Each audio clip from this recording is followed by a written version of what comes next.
यदा यदा हि धर्मस्य ग्लानिर्भवति भारत अभ्युत्थानम् अधर्मस्य तदात्मानं सृजाम्यहम्।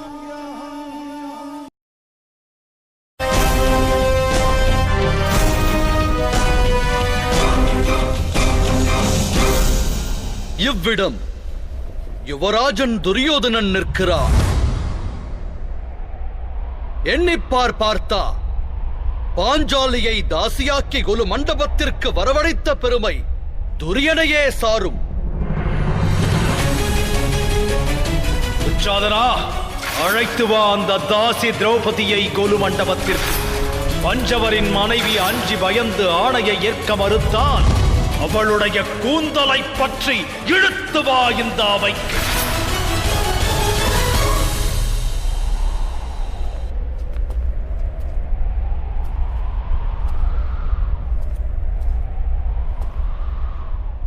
இவரை தெரிகிறதா பார்த்தா?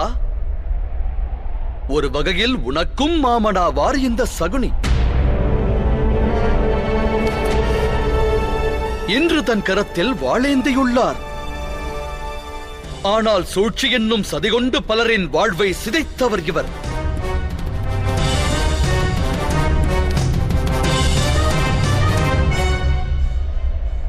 சிந்தித்துப்பார். அன்று இந்த சகுனியே உனது தாயையும் பாண்டவர் ஐவரையும் வாரணாவதத்தில் சாம்பலாக்க சதி திட்டம் தீட்டியவர். வாரணாவதத்து மாளிகையில் நம்முடைய 5 எதிரிகளும் ஒன்று சேரவிருக்கின்றன. அமைத்த அரக்கு மாளிகை அந்த 5வரையும் உருக்குலைத்து விடும்.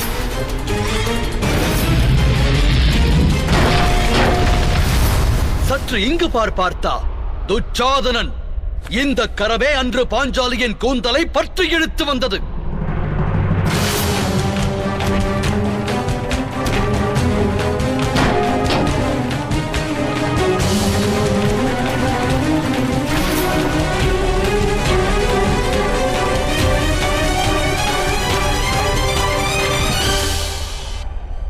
கங்கை மைந்தர் மற்றும் குரு துரோணரையும் பார். பாஞ்சாலியின் துகிலுருகையில் அவையில் அமைதி காத்தனர்.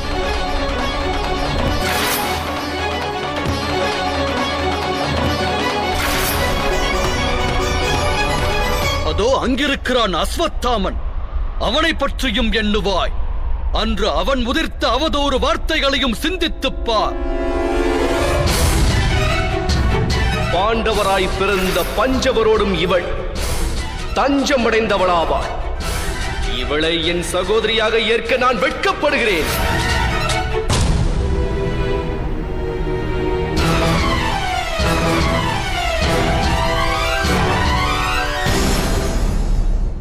தற்சமயம் உன்னுடைய ஹிருதயத்தினில் பழி என்னும் உணர்வு தாண்டவமாடுகிறதா? இல்லை நியாயம் வேண்டுவதற்கு மனம் இன்னமும் ஏங்குகிறதா? ஆயுதம் ஏந்தும் எண்ணம் இன்னும் உன்னுள் தோன்றவில்லையா பார்த்தனே? இப்போது கூறு, இந்த யுத்தம் அவசியம்தானா?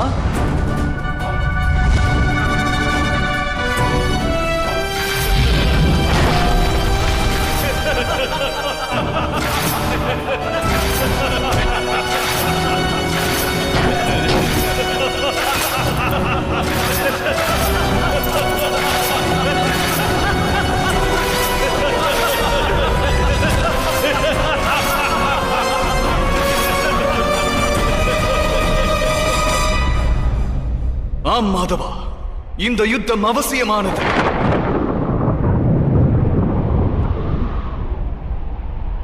இப்போது இந்த யுத்தம் அவசியம் என்று தோன்றுகிறதா? எனில் அவனை புகழும் கங்கை மைந்தரை இன்னொரு முறை கூர்ந்து கவனி பார்த்தா அனுக்ஷணமும் பாண்டவர் நலன் கருதி தன் அன்பை வாரி வழங்கியவர். யுதிஷ்டிரனுக்கு அதிகாரம் கிடைக்க வேண்டும் என்பதற்காக பற்பல தடைகளை எதிர்கொண்டவர் இவர். என்று வரை அஸ்தினாபுரத்து அரியணையை அரசனாய் நீ அலங்கரிக்கின்றாயோ, அன்று வரை நான் அனுக்ஷணமும் அரியணையை ரட்சித்து காப்பேன். ஆனால் பாண்டுவின் புதல்வர்களுக்கும் ஆனந்தம் பெற ஒரு வாய்ப்பினை நல்கு.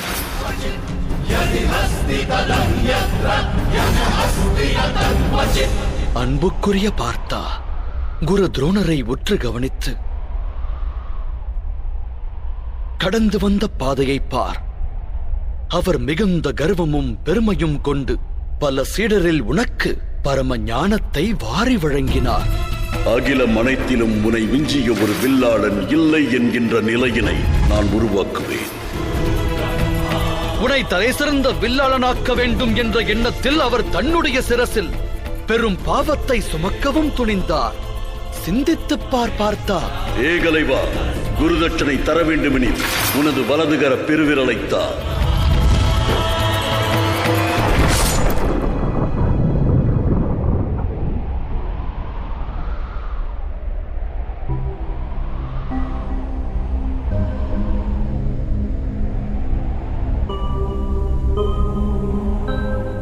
அத்துடன் அங்கு விகர்ணனையும் கூர்ந்து கவனி.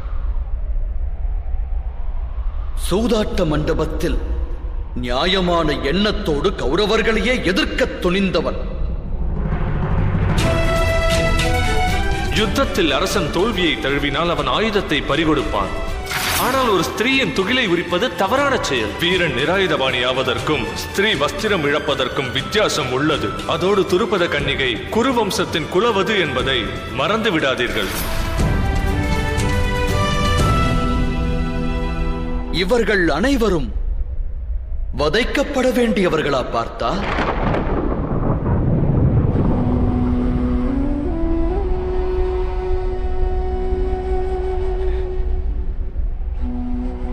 இல்லை மாதவா, இவர்களை எவ்வாறு நான் வதைப்பேன்? உண்மையில் கடினம்தான். ஆனால் அர்ஜுனா, உனது தரப்பு குறித்தும் நீ சிந்திக்க வேண்டும்.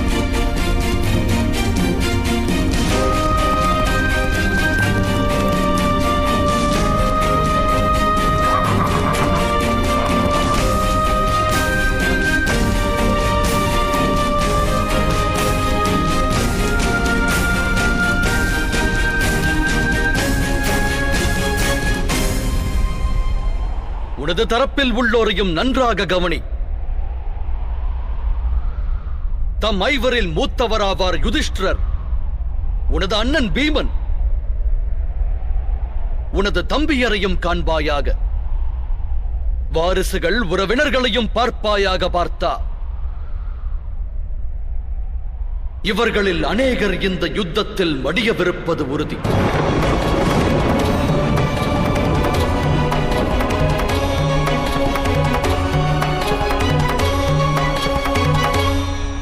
உன்னுடைய உறவினர்கள் உயிர் துறந்தால் உனது ஹிருதயம் பலமிழந்து விடாதா பார்த்தா?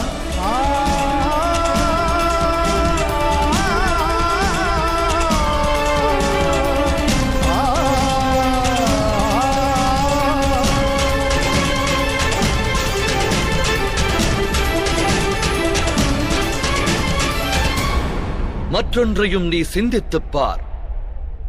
உன்னைவிட மூத்தவன் துரியோதனன் இழைத்த தவறென்ன? அவன் ஹிருதயத்தில் ராஜ்ய ஆசை கொண்டிருந்தான். துரியோதனன் தாயே முதலில் கருவுற்றார் என்பதை அகிலம் அறியும். துச்சாதனன் அண்ணன் நானை ஏற்று பாஞ்சாலியின் துகிலரித்து தவறடைத்தான். அவன் செயல் தவறென்றால் நீயும் உனது தமையனின் ஆணையை ஏற்று உன் மனைவிக்கு அவமானத்தை இழைக்கத் துணிந்தாயே. உனது செயல் தவறு இல்லையா? கங்கை மைந்தர் தான் ஏற்ற சபதத்தை மேன்மையாய் கருதி குரு வம்சத்தின் குலப்பெண்ணின் மானத்தை தாழ்வாக கருதினாரே. அச்செயல் அதர்மம் இல்லையா? உன்னுடைய மூத்த தமையனான தர்மசீலர் யுதிஷ்டிரர் தன்னுடைய தர்மம் எனும் வாக்கை நிறைவேற்றுவதற்காக சூது விளையாட்டில் பங்கெடுக்கச் சென்றார். அந்த செயல் அதர்மமாகாதா?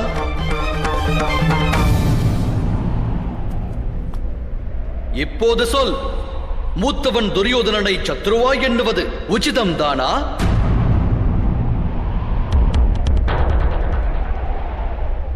உன்னுடைய தரப்பினில் தர்மம் இருப்பதாய் அறிகிறாயா பார்த்தா? தர்ம அதர்ம வழியினிலே, நன்மை தீமைக்கு இடையினிலே, விளையும் போரினில் சத்தியம் வென்றிடுமா?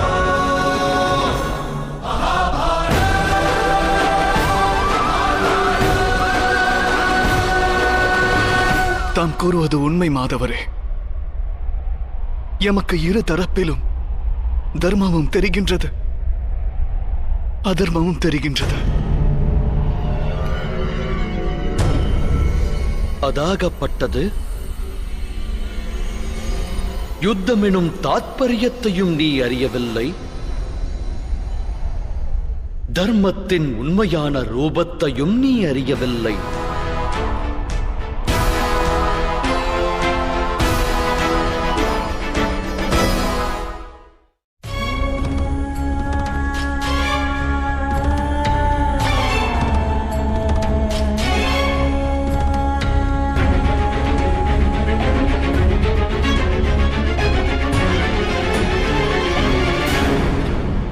என் இதயம் மிகவும் குழப்பம் கொண்டுள்ளது.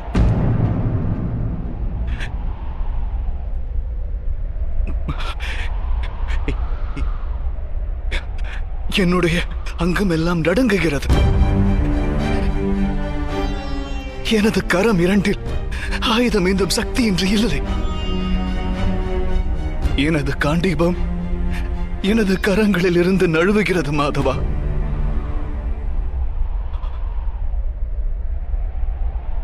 பெரும் அழிவு மட்டுமே என் கண்களுக்கு தெரிகிறது. எங்கும் பேரழிவு மட்டுமே தெரிகிறது.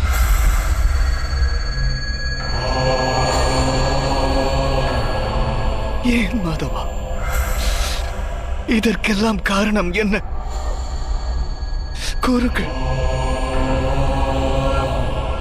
அவமானம் எனும் வேதனையோ, அநியாயம் எனும் எண்ணமோ, பழிவாங்க வேண்டும் என்ற வெறியோ, இவை எதுவுமே இல்லை எனது மனதினில். எக்காரணமும் இன்றி எவ்வாறு இந்த பெரும் நாசத்தை நான் ஏற்றுக்கொள்வது மாதவா? இயலாது மாதவா. பெரும் நாசமே புது யுகம் தோன்றுவதற்கு காரணம் பார்த்தா?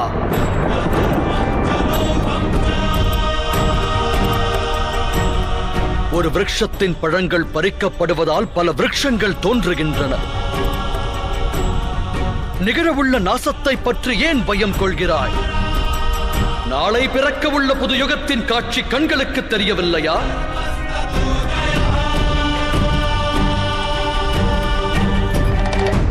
क्लेबयम् अस्मग् अपार्थ नै तत्व यूपपद्यते.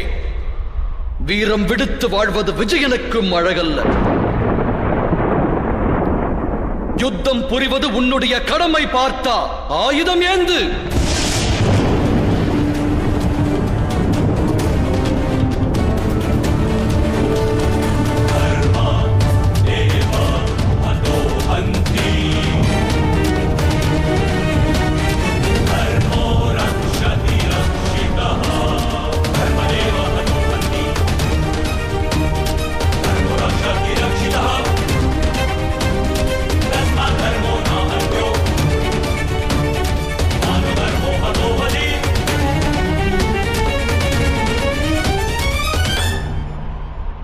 எவ்வாறு நான் ஆயுதம் ஏந்துவேன் மாதவா?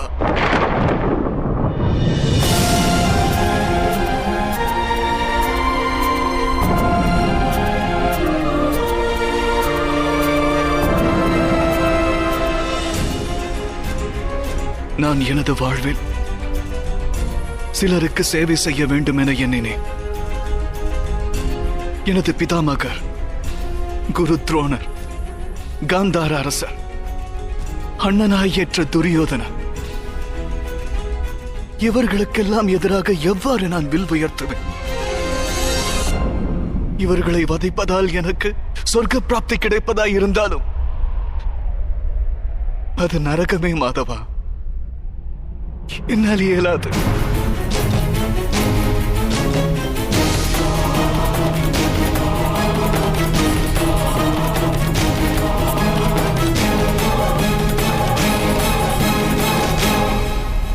மாதவா, மனிதரின் வாழ்வு வருங்கால கனவுகளை கொண்டது.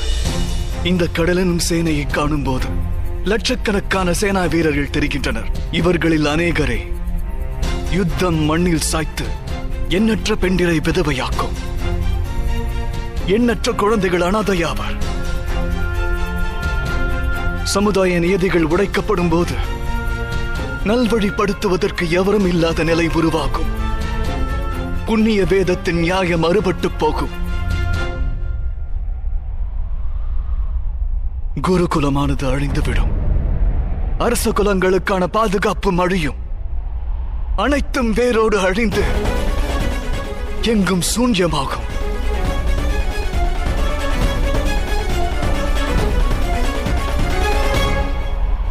புத்தி கொண்டவன் வாதம் புரிவது போல் தர்க்கம் செய்கின்றாய். ஆனால் உண்மையில் இவ்விடம் அவ்வாதம் வீண்வாதமாகும். பார்த்தா எது அழியும் என்கிறாய்?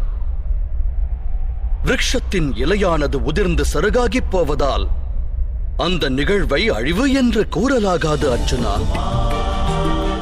இலை துளிர்ப்பது, தழை தோங்குவது, உதிர்ந்து சருகாவதெல்லாம் விருட்சம் சாயாமல் இருப்பதற்கான நிகழ்வுகள்.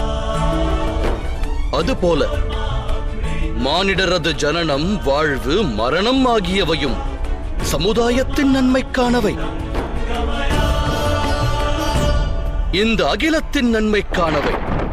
அழகிய அகிலம் சுந்தர சிருஷ்டியாகும். இந்த சுந்தர சிருஷ்டி சூத்திரதாரியின் ஆக்கமாகும். பார்த்தா இந்த சத்திய தத்துவத்தை அறிந்தவன் தர்மத்தின் மார்க்கம் எதுவென்பதை நித்தம் நித்தம் அறிகிறார்.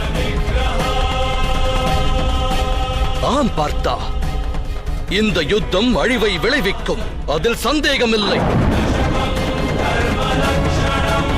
எண்ணற்ற குழந்தைகள் அனாதையாவார். சமுதாய நியதிகள் உடைக்கப்படும் போது நல்வழிப்படுத்துவதற்கு எவரும் இல்லாத நிலை உருவாகும். புண்ணிய வேதத்தின் நியாயம் அறுபட்டு போகும். குருகுலமானது அழிந்துவிடும். அரச குலங்களுக்கான பாதுகாப்பு அழியும். அனைத்தும் வேரோடு அழிந்து எங்கும் சூன்யமாகும்.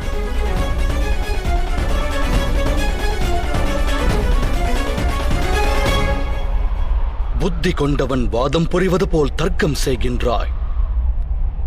ஆனால் உண்மையில் இவ்விடம் அவ்வாதம் வீண்வாதமாகும். பார்த்தா எது அழியும் என்கிறாய்? விருட்சத்தின் இலையானது உதிர்ந்து சருகாகிப் போவதால் அந்த நிகழ்வை அழிவு என்று கூறலாகாது அர்ஜுனா. இலை துளிர்ப்பது, தழை தோங்குவது, உதிர்ந்து சருகாவதெல்லாம் விருட்சம் சாயாமல் இருப்பதற்கான நிகழ்வுகள். அதுபோல மானிடரது ஜனனம், வாழ்வு, மரணம் ஆகியவையும் சமுதாயத்தின் நன்மைக்கானவை. இந்த அகிலத்தின் நன்மைக்கானவை. அழகிய அகிலம் சுந்தர சிருஷ்டியாகும். இந்த சுந்தர சிருஷ்டி சூத்திரதாரியின் ஆக்கமாகும். பார்த்தா இந்த சத்திய தத்துவத்தை அறிந்தவன் தர்மத்தின் மார்க்கம் எதுவென்பதை நித்தம் நித்தம் அறிகிறார். ஆம் பார்த்தா, இந்த யுத்தம் அழிவை விளைவிக்கும். அதில் சந்தேகமில்லை. இந்த யுத்தம் அழிவை விளைவிக்கும். அதில் சந்தேகமில்லை. இன்னொன்றையும் நினைவில் நிறுத்து. அந்த அழிவினில் புது யுகம் ஒன்று தோன்றும் என்பதை உணர். சமுதாயத்தில் அதர்மத்தின் கரம் ஓங்கியுள்ளது. ஆயிரக்கணக்கான ஆண்டுகள் முன்பு வேதம் கொண்டு ஸ்தாபிக்கப்பட்ட தர்மமானது உச்சரிப்பு நிலையை மட்டுமே எட்டியுள்ளது. ஒரு குலம் பிறந்து குருகுலம் பயின்ற ஓரைந்து பேரும் 50 பேரும் இரு களமாகி போர்க்களம் புகுந்ததா மூண்டது இந்த குருக்ஷேத்திர யுத்தம். பார்த்தா யுத்தத்தில் பழமைகள் அழியும், புதுமைகள் பிறக்கத் துவங்கும். வேதம் தோற்றுவித்த தர்மம் புதிய ரூபம் கொண்டு பிறப்பெடுக்கும். கேள் தனஞ்சயனே, மாறி பொழிவதற்கு முன்பாக அழகிய நீல வானத்தை கருமையான கார் மேகங்கள் சூழும். அந்த கார்காலமே இந்த போர்க்காலம் என உணர். நடந்தே தீரும் இந்த சமர். மாறி பொழிந்தால் அகிலத்தில் காணும் இடமெல்லாம் பசுமையானது பூத்து குலுங்கும். அதனைப் போலவே இந்த குருக்ஷேத்திர யுத்தம் முடிந்தால் அகிலம் நித்தம் நித்தம் சுகம் பெறும் பார்க்கலாம். அகிலம் போற்றும் பாரதம் இது இணையில் விளையவிருக்கும் அழிவை பார்க்காதே, வரவிருக்கும் ஆக்கத்தை பார் தனஞ்சயா. நிகழவிருக்கும் நாசத்தை பார்க்காதே, துவங்கவிருக்கும் ஏற்றத்தை பார் அர்ஜுனா.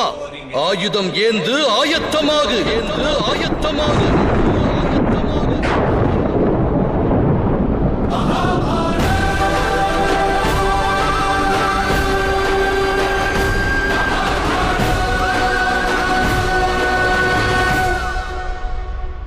தமது வார்த்தைகள் செவியை எட்டுகிறது மாதவா.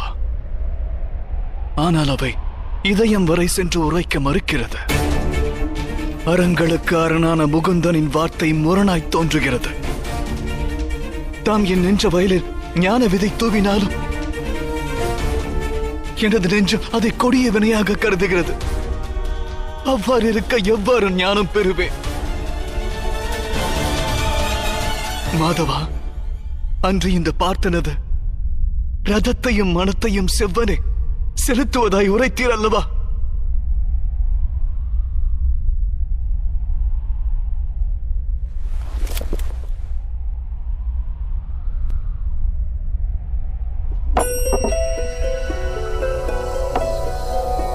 நாராயணம் நமஸ்கிருத்ய நரம் சைவ நரோத்தமம் தேவிம் சரஸ்வதிம் வியாசம் மூடனாய் விளங்கினாலும் நான் உன்னை சரண் புகுந்த சீடனாவின் கேசவா.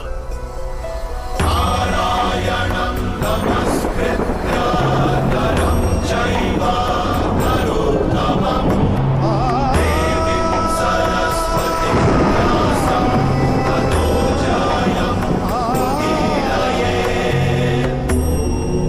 உனது அருட்கரம் எடுத்து என் மனதில் நல்லவைகளை நிச்சயப்படுத்து.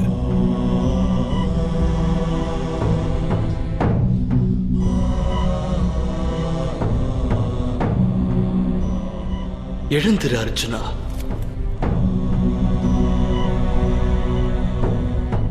எனது அன்பு பார்த்தனே, வாழ்வின் ரகசியம் அறிவாயாக.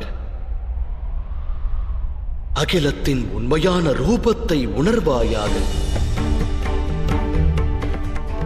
கரை புரளும் கங்கை பிரவாகத்தில் ஒருவன் தன் சிரம் முங்கி எழுவதினால் எதையும் பிராப்தம் பெற மாட்டான். ஆனால் பாவங்களை தொலைத்து நல்வழியை வேண்டி முங்கினால் அவனுக்கு கங்காஜலம் முக்தியை நல்கும் பார்த்தா. சிந்தித்துப் பார் அர்ஜுனா. நீ சங்கடங்களில் உழலப் போகிறாயா, இல்லை சமர்ப்பணத்தால் சமர் செய்யப் போகிறாயா? கூறும் ஞானத்தை உன்னுள் அடக்குவாயாக.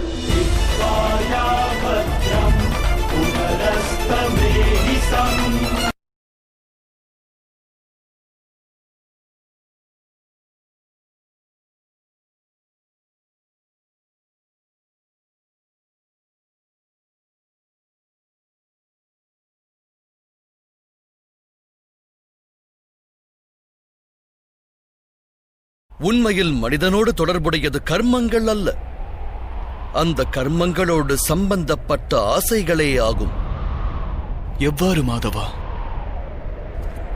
நிகழும் இந்த யுத்தத்தில் நீ வெற்றி மீது ஆசை கொண்டு தோல்வியை தழுவினால் அளப்பரிய வேதனை அகத்தை சூழும். அந்த வேதனை உன்னை ஏனைய காரியங்களை செய்ய தூண்டும். ஆதலால் நீ மறுஜன்மம் எடுப்பாய். ஒருவேளை போரில் வெற்றி பெற்றால் உன்னில் அகங்காரம் ஓங்கும். அந்த அகங்காரம் உன்னில் அகிலத்தை வெல்லும் ஆசையை தூண்டும். ஆதலால் படுகொலைகளைச் செய்வாய், பாவக் கடல்தனில் மூழ்குவாய். சிந்தித்துப் பார். ஒருவேளை நடக்கும் யுத்தத்தில் வெற்றியின் மோகமோ தோல்வியின் பயமோ இல்லாதிருந்தால் யுத்தத்தின் இறுதியில் நீ பெறுவது சுகமா இல்லை துக்கமா பார்த்தா? சுகமும் அன்று மாதவா, துக்கமும் அன்று. எனில் உன்னுடைய சுகம், துக்கம், வேதனை, நிராசை, அகங்காரத்திற்கு இந்த யுத்தம் காரணம் அல்ல. நிகழும் யுத்தத்தோடு நீ கொண்டிருந்த அளப்பரிய ஆசைகளே அதற்கு காரணமாகிறது. எனது வார்த்தைகள் சத்தியம்தானே பார்த்தா?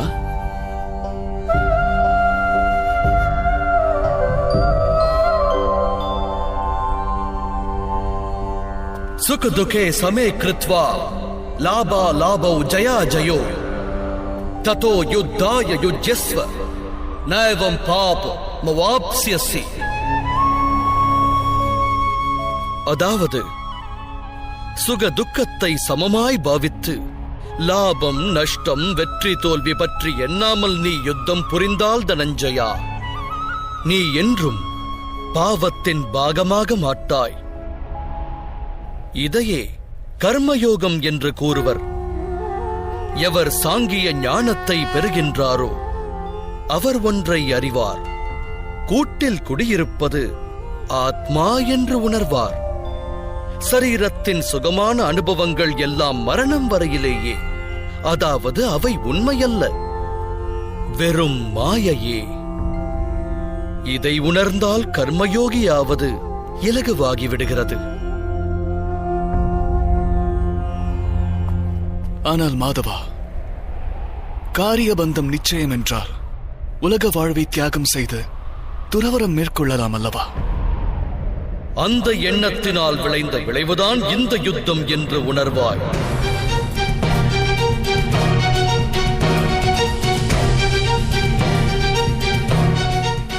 சிந்தித்துப் பார். சத்வ குணங்கள் அனைத்தும் நிறைந்த தர்மத்தை பற்றி அறிந்தோர் கர்மத்தை விட்டு விலகுகையில், அதர்ம எண்ணம் கொண்டோர் கரங்கள் அகிலத்தை எரிக்கத் துவங்குகிறது.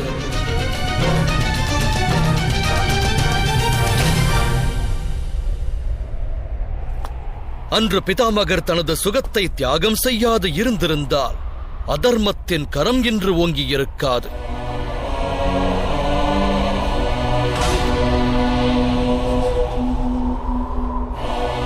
அன்று உனது தந்தை துறவரத்தின் வழி செல்லாது இருந்திருந்தால் உன் தமையரான தர்மசீலர் யுதிஷ்டிரர் என்று அரசாண்டிருப்பார்.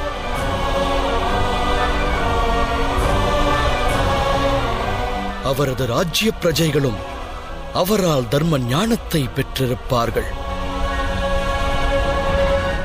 வேதனை தரும் செய்தி ஒன்றை கூறுகிறேன் கேள். சத்வகுணம் நிறைந்தவர்களால் மட்டுமே அகிலமானது நன்மையை பெறும். ஆனால் அவர்கள் அனைவரும் துறவரம் வழி செல்கின்றனர். நதியின் நீர் ஆவியாகி இல்லாமல் போனால் மீதமிருப்பதென்ன? பயனற்ற சேறு மட்டுமே மிஞ்சும். அதுபோலவே சத்வகுண ஞானிகள் அகிலத்தை தியாகம் செய்து விலகிச் சென்றால் தமஸ் குணமானது நிறைந்த அதர்மிகள் அகிலத்தில் நிறைந்து விடுகின்றனர். அதனால் அகிலத்தில் பாவமும் அதர்மமும் தழைக்கிறது.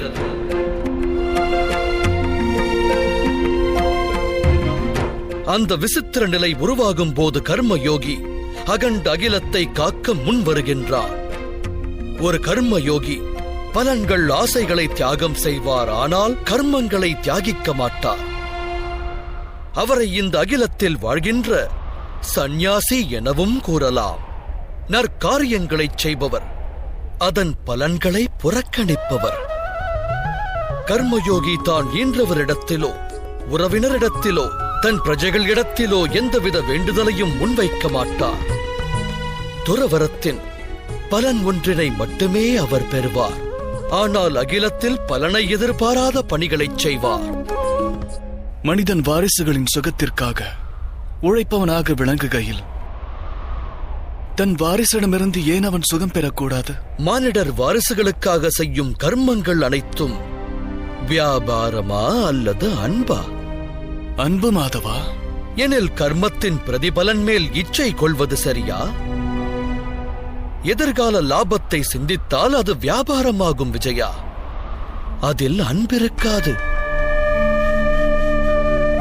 எந்த மனிதன் தன் வாரிசுகளின் எதிர்காலத்தை நல்முறையில் அமைக்கின்றானோ, தன் வாரிசுகளுக்கு அன்பையும் தர்மத்தையும் எடுத்துரைக்கின்றானோ, அவனுடைய வாரிசு மற்ற மனிதரிடம் அன்பினை வெளிப்படுத்த தவறுவதில்லை. வாரிசுகளின் கர்மம் அடுத்தவரிடம் அன்பை வெளிப்படுத்துவதாகிறது. அவரின் கர்மங்களின் மீது ஈன்றவனுக்கு அதிகாரம் இல்லை எனில் அதன் மீது ஆசை மோகம் கொள்வது எவ்வாறு நியாயமாகும்?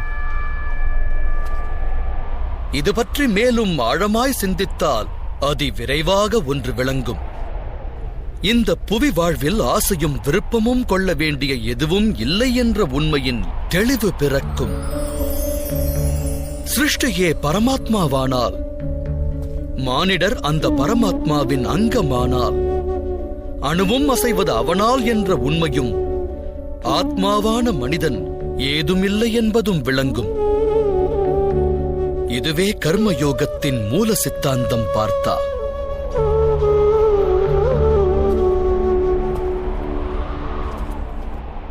நீயும் ஒரு கர்மயோகியாக மாறி இந்த யுத்தத்தை நடத்த வேண்டும் அர்ஜுனா. திரைகுண்யா விஷயா வேதா நிஸ்திரைகுண்யோ பவார்ஜுனா நிர்த்வந்த்வோ நித்ய சத்வஸ்தோ நிர்யோக ஷேம ஆத்மவான். முக்குணங்களையும் தியாகம் செய்து நிர்குணனாக பார்த்தா துவந்தத்திலிருந்து முக்தி அடைந்து விடு. சத் என்னும் பொருள் கொண்ட பரமாத்மாவின் மீது மனதை லயித்து வாழ்வின் கர்மங்களை தொடர்ந்து ஆற்று. பிராப்தம் பெற வேண்டும் என்ற இச்சையையும் பிராப்தம் பெற்றதை ரட்சிக்க வேண்டும் என்ற எண்ணத்தையும் வேரோடு தியாகம் செய். உனது சத் என்னும் பொருள் கொண்ட பரமாத்மாவின் மீது மனதை லயித்து வாழ்வின் கர்மங்களை தொடர்ந்து ஆற்று. பிராப்தம் பெற வேண்டும் என்ற இச்சையையும் பிராப்தம் பெற்றதை ரட்சிக்க வேண்டும் என்ற எண்ணத்தையும் வேரோடு தியாகம் செய். உனது ஆத்மாவிற்கு விடுதலை கொடு.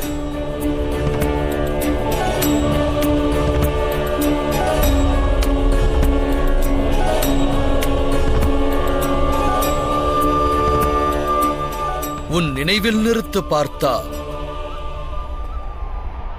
கர்மண்யவாதிகாரஸ்தே மா பலேஷு கதாச்சன மா கர்ம பலஹேதுர்பூ மாதே சங்கோஸ்தவ கர்மணி. உனக்கான அதிகாரம் கர்மத்தை நிறைவேற்றுவதேயாகும்.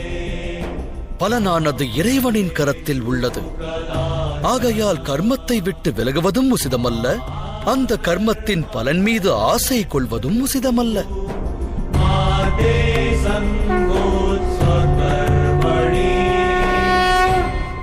கர்ம பலனை எதிர்பார்க்காத கர்மத்தை மட்டும் நிறைவேற்றுபவர்.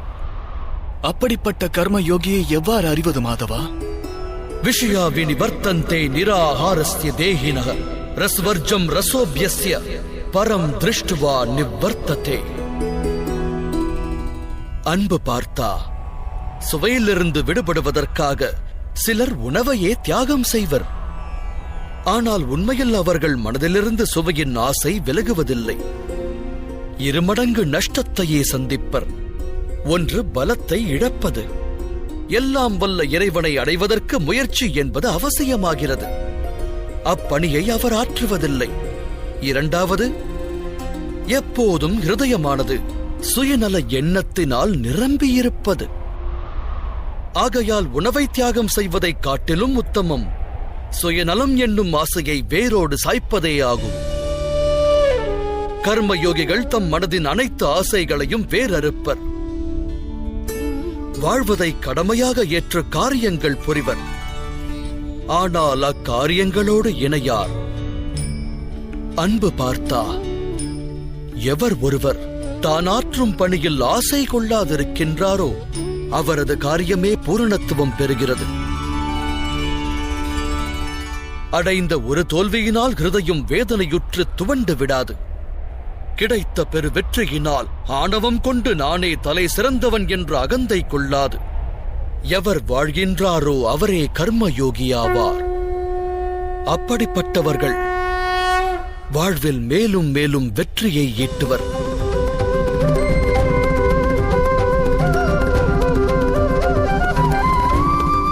ध्यायतो विषयानुपुंस संकस्तेषु पजायते संकात् संचायते काम कामात् क्रोधो विजायते क्रोधात् भवति सम्मोह सम्मोहात् स्मृति विभ्रम स्मृति भ्रंशात् बुद्धिनाशो बुद्धिनाशात् प्रणश्यति. பலனை எதிர்பார்த்தால் விருப்பம் தோன்றும். விருப்பத்தின் சுபாவம் யாது? ஆனந்தமின்மையை வழங்குவது. ஆனந்தமின்மையால் குரோதமானது உற்பத்தியாகும். அதோடு குரோதத்தால் மோகம் ஜனனமெடுக்கும். மோகத்தினால் ஒருவன் ஆச்சாரம் நெறிமுறைகளின் ஞானத்தை மறக்கின்றான். ஞானத்தினை இழப்பதால் புத்தி கெடுகின்றது. கேடு விளைவிக்கும் காரியங்கள் செய்ய தூண்டுகிறது. நாளடைவில் அவன் அகிலத்திற்கே சத்ருவாக மாறுகிறான். இறுதியில் அப்படிப்பட்ட மானிடன் முழுமையான வீழ்ச்சியை சந்திக்கிறான்.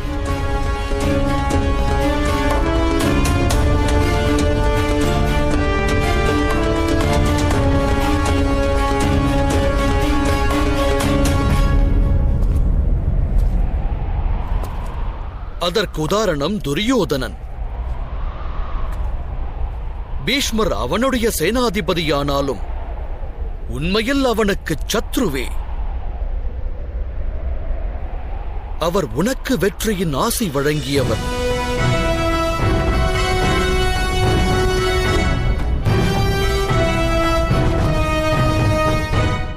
தனஞ்சயா, கர்மயோகம் பிரம்ம வித்தையின் இன்னொரு கட்டமாகும்.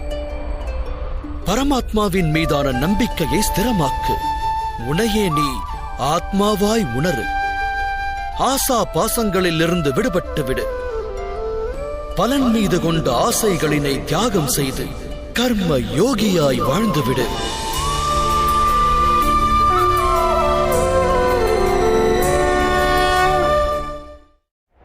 பரமாத்மாவை நினைத்து மனதை ஸ்திரமாக்கி கர்ம யோகியாய் மாறுவதற்கு மார்க்கம் என்ன மாதவா? பார்த்தனே, சாங்கிய யோகத்தின் மூலம் மனிதன் பரமாத்மாவை நிரந்தரமாய் அறிய இயலும். பரமாத்மாவிடம் மனம் லயிப்பதினால் மனிதரின் ஹிருதயத்தில் சமர்ப்பணத்தின் பாவம் உற்பத்தியாகும். அந்த பாவத்தை தான் பக்தி என்று கூறுவர். பக்தியினால் மானிடன் சத்திய அசத்திய ஞானத்தை பெறுகிறான். அந்த ஞானத்தினால் அவன் பரமாத்மாவின் தரிசனத்தை பெறுகிறான். அதோடு யார் பரமாத்மாவின் தரிசனத்தை பெறுகிறாரோ அவரே உண்மையில் கர்மயோகியாய் மாறுகின்றார். பிறப்பு என்னும் துன்பத்திலிருந்து விடுபட்டு மோட்ச நிலையை எட்டுகின்றார். அனைத்து ஆத்மாக்களின் இறுதி லட்சியம் அதுவே. தர்ம பாதையின் இலக்கும் அதுவே ஆகும். ஆனால் பரமாத்மாவின் தரிசனத்தை பெறாது எவ்வாறு சமர்ப்பணம் நல்குவேன் மாதவா? பரமாத்மாவின் தரிசனத்தை பெற வேண்டுமாயின் கண் இரண்டை திரையாய் மறைத்துள்ள பேராசை, அகங்காரம், குரோதம் போன்ற ஏனைய குணாதிசயங்களை நீ களைந்தெறிய வேண்டும். பாதாள இருட்டறையில் வாழும் மனிதன் ஒருவன் சூரிய தரிசனம் பெற வேண்டுமென்றால் அவனிடம் என்ன கூறுவாய்? நீ வீற்றிருக்கின்ற இருளறையை விட்டு விலகி வந்து நீல வானத்திற்கு கீழே நில் என்பாய். சூரிய தரிசனம் கிட்டும் என்பாய். எனது அன்பு பார்த்தனே, இந்த சிருஷ்டியே பரமாத்மா. பரமாத்மா என்பவரே அனைத்தும். பரமாத்மாவை தவிர வேறெதுவும் இல்லை. தனது ஆத்மாவின் தரிசனம் பெறுகின்ற ஒருவன் பரமாத்மாவின் தரிசனத்தையும் பெறுகிறான். எவ்வாறு சிறிதளவு உப்பின் சுவையானது பரந்துள்ள கடல் நீரின் கரிப்பிற்கு மாறானதில்லையோ அவ்வாறே உன்னுடைய ஆத்மாவின் தரிசனம் பரமாத்மாவின் தரிசனத்திற்கு மாறானதில்லை.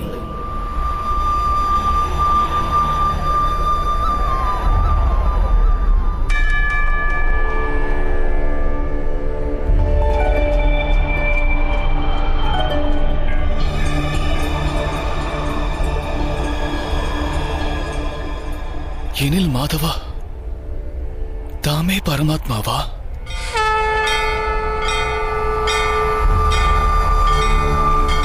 ஆம் பார்த்தா, நானே பரமாத்மா. यदा यदा हि என்னை போல நீயும் பரமாத்மாதான். ஆனால் அந்த சத்தியத்தை நீ இன்னும் உணரவில்லை. நான் அந்த சத்தியம் அறிந்தவன். धर्मस्य तदात्मानं सृजाम्यहम्. அப்படி என்றால் தம்மிடம் சமர்ப்பணமாவது இறைவனிடம் சமர்ப்பணமாவதற்கு இணையல்லவா? நிச்சயமாக என்னிடம் சமர்ப்பணம் செய்வது பரமாத்மாவிடம் சரணடைவதற்கிணை. சர்வ தர்மான் பரித்யஜ மாமேக் சரணம் வ்ரஜ். ஜகத்தையே தியாகம் செய்து என் சரணங்களில் சரணடை பார்த்தா.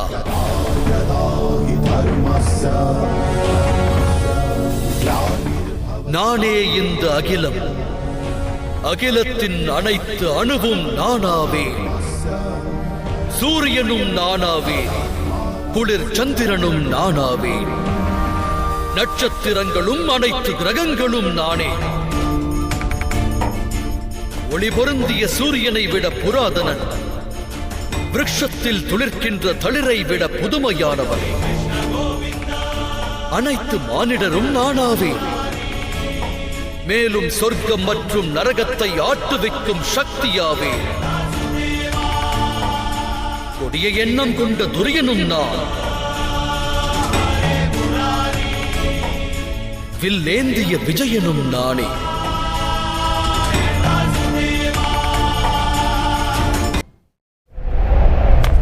எவ்வாறு இது சாத்தியம் மாதவா?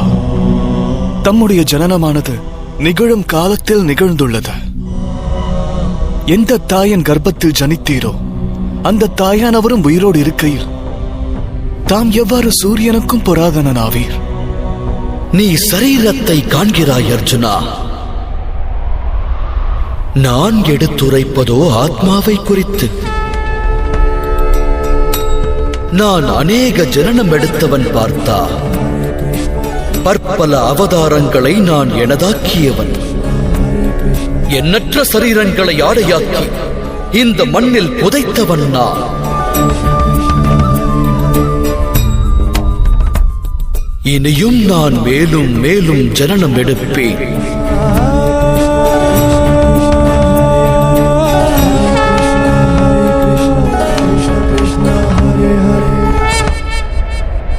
யதா யதா ஹி தர்மஸ்ய க்லானிர்பவதி பாரத அப்யுத்தானம் அதர்மஸ்ய ததாத்மானம் ஸ்ருஜாம்யஹம்.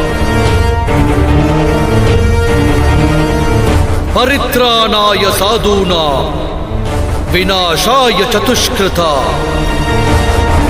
தர்ம சம்ஸ்தாபனார்த்தாய சம்பவாமி யுகே யுகே.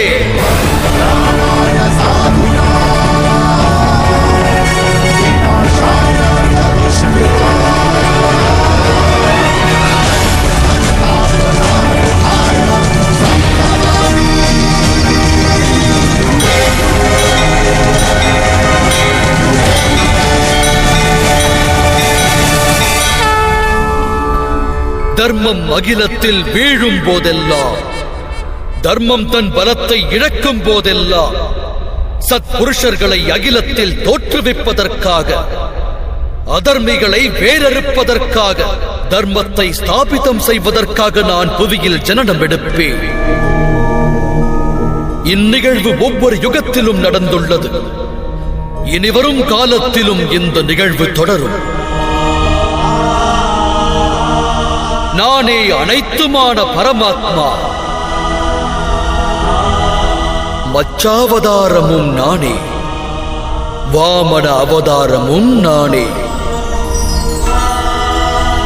பரசுராமரும் நானாவே, தசரத நந்தன் ராமரும் நானாவே. நானே பிரம்மா விஷ்ணு சர்வேஸ்வரன்.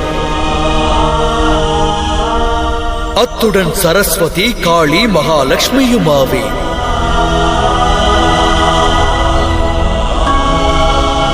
நான் ஆண்மகனும் அல்ல, நான் ஸ்திரீயும் அல்ல, இரண்டும் அல்லாதவனும் அல்ல. சரீரம் உற்றவன் நான், சரீரமற்றவன் நான். ஞானம் நான், சிருஷ்டியும் நான், ஆன்ம ஒளியும் நான், பரபிரம்மமும் நான், காணும் அனைத்தும் நான், எதுவுமற்ற சூக்ஷமமும் நான்.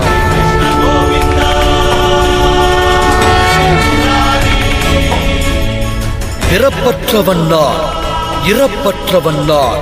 ஜகத்தில் வாழும் ஜீவன்கள் அனைத்தும் தலை வணங்கும் சிறப்புற்றவன் நான்.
நீ சங்கடங்களில் உழலப் போகிறாயா, இல்லை சமர்ப்பணத்தால் சமர் செய்யப் போகிறாயா?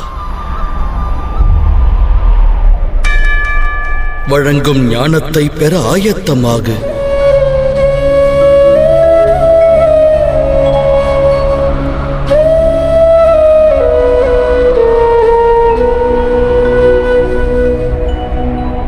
இந்த அகிலம் என்பது யாது பார்த்தா?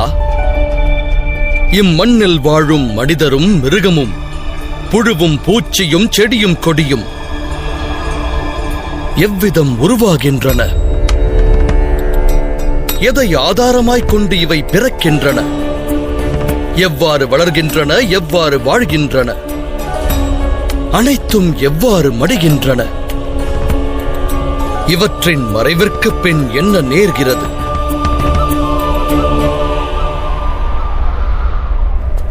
அந்த ரகசியம் பற்றி அறிய முற்படு. மனிதனின் தேகம் மண்ணுக்கு சொந்தமானது மாதவா. ஜலமானது சரீரத்தில் ரத்தமாய் பாய்கிறது. வெப்பமே அக்னி, சுவாசமே வாயு.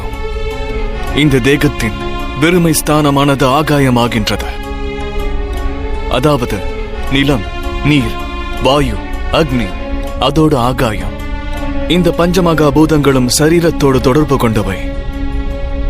அந்த வகையில் கங்கை மைந்தரும் துரோணாச்சாரியரும் நிலம், நீர், வாயு, அக்னி, ஆகாயத்தை காட்டிலும் உயர்ந்தவர்கள் இல்லை.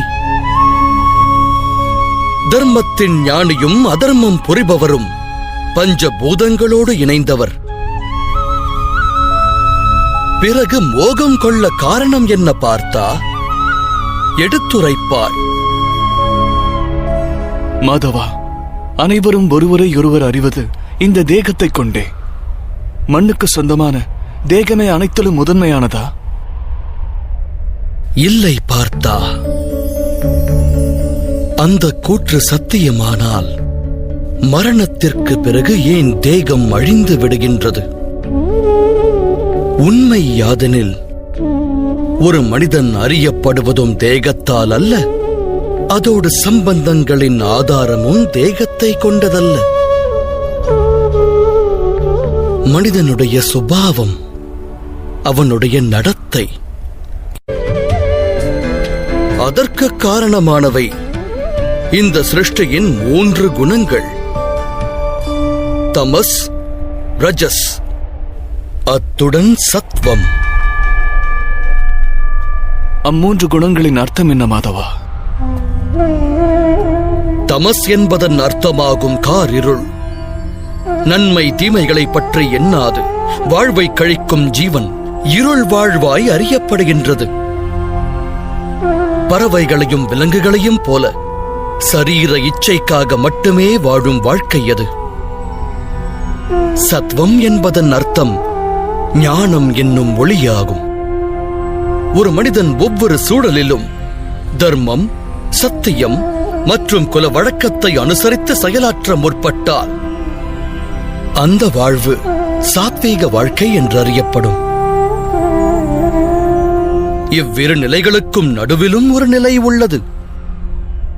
அதில் உள்ளவன் ஞானமும் கொண்டிருப்பான், ஹிருதயம் மற்றும் சரீரத்தின் ஆசைகளால் பிணைக்கப்பட்டும் இருப்பான். அதுவே ரஜஸ் நிலை. அந்நிலையில் வாழ்பவர்கள் ஹிருதயத்தில் ஆசையும் மோகமும் கொண்டிருப்பார்கள். தமஸ், ரஜஸ் மற்றும் சத்வ குணங்களின் குறை நிறை நிலைகளோடு உருவாவதே மனிதனுடைய சுபாவமாகிறது. பார்த்தா,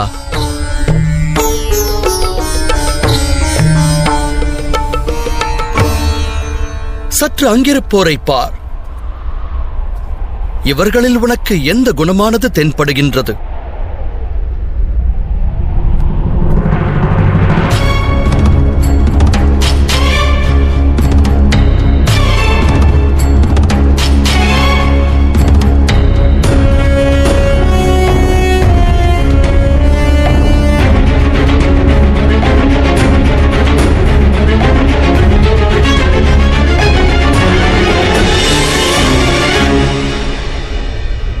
யுவராஜன் துரியோதனன் தர்மம் பற்றி அறிந்தவன், ஆனால் பின்பற்ற மறுத்தவன்.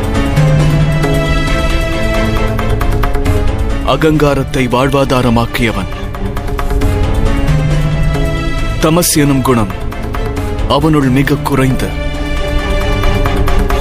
ரஜஸ் அதிகரித்து, சத்வ குணமானது பூரணம் பெறாதவன்.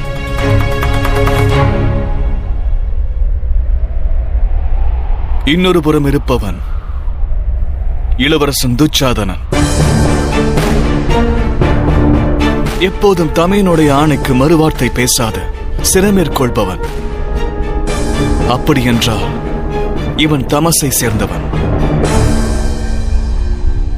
கங்கை மைந்தர் குறித்தும் ஆலோசி விஜயா. சத்வ குணம் கொண்ட அவர் தமசோடும் இணைந்தவர், அகங்காரமற்றவர். இருப்பினும் பழமையான தர்மம், பழமையான குல வழக்கங்களோடு பின்னி பிணைந்தவராவார். இன்னலெனும் நிலை உருவானாலும் தன் நிலையை மாற்றாமல் வாழ்ந்தவர். துரோணாச்சாரியரையும் பார். ஞானம், அகங்காரம் இரண்டையும் கொண்டவர். ஞானம் இவருக்கு முக்தியை நல்க எண்ணியது, ஆனால் கொண்ட அகங்காரம் இவருக்கு முக்தியை தர மறுத்தது. முக்தியை நல்க எண்ணியது, ஆனால் கொண்ட அகங்காரம் இவருக்கு முக்தியை தர மறுத்தது.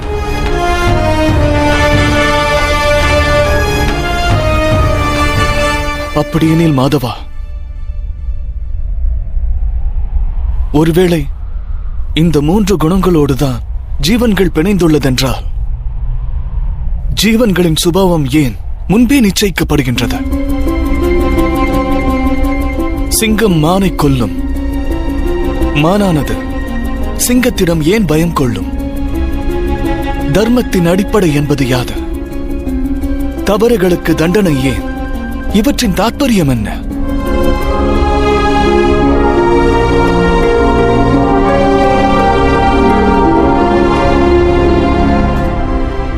உத்தமமான கேள்விகள் பார்த்தா.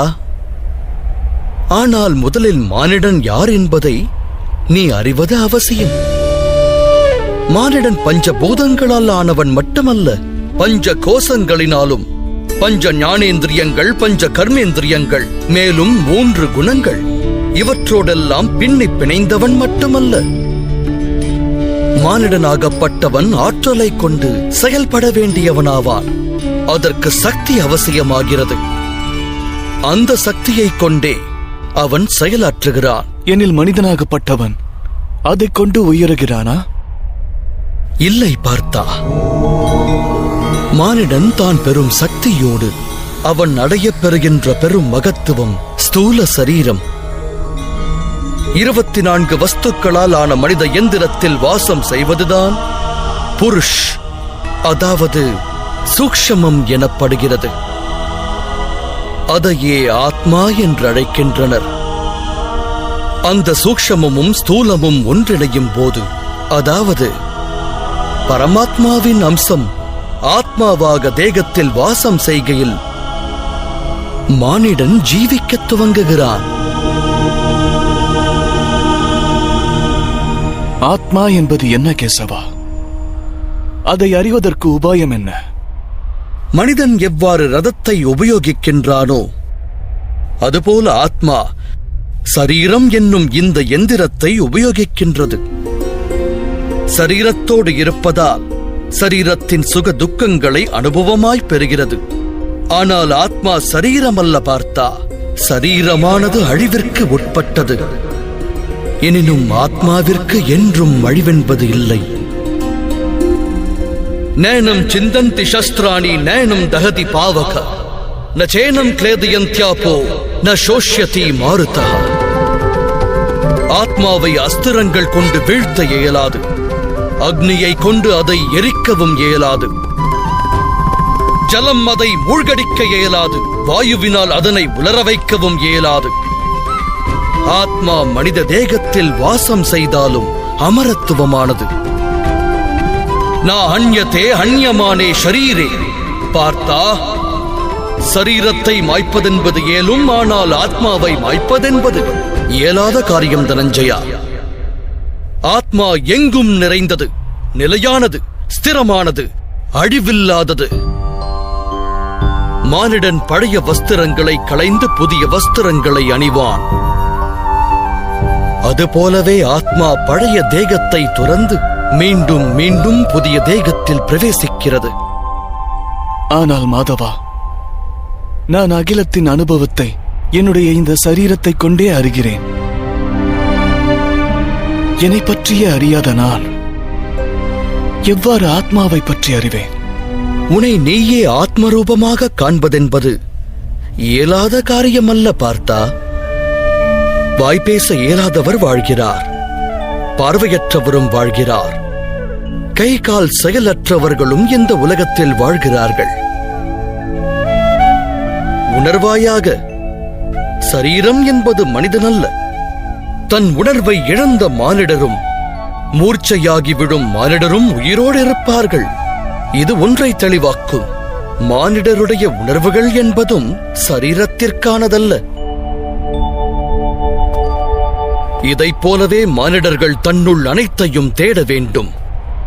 நான் இந்திரியங்கள் அல்ல, சரீரம் அல்ல, உணர்ச்சிகள் அல்ல, எண்ணங்கள் அல்ல, ஞானமும் நான் அல்ல என்று உணர வேண்டும். அந்த சத்தியத்தை உணர்ந்தால் மானிடர் அந்த அறிதலின் இறுதியில் ஆத்ம ரூபத்தை தரிசிக்கிறார்கள்.